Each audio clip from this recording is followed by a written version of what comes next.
Behavioral finance is really the study of how we make decisions, how we sometimes make rational decisions and sometimes we make mistakes or irrational decisions.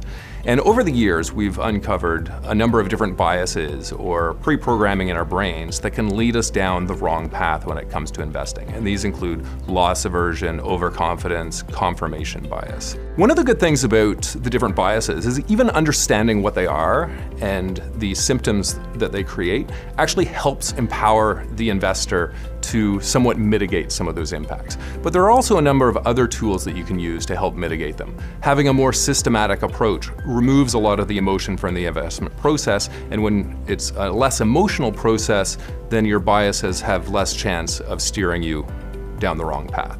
Another tool to help manage your biases is to check your emotions. When your emotions are elevated, it really makes you more at risk to suffering the ill effects of one of your inherent biases.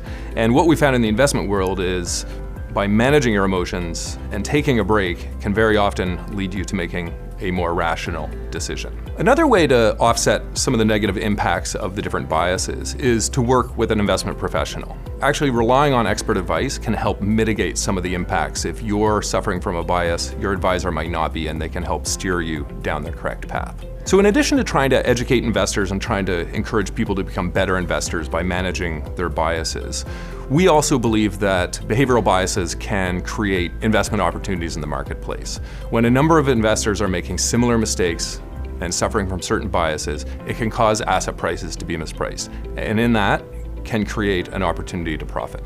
So by no means are we suggesting that people abandon their traditional approach to investment and asset allocation. However, we do believe that adding a behavioral component into an investment process can really help, one, potentially avoid some mistakes, and two, potentially profit from other people's behavioral mistakes.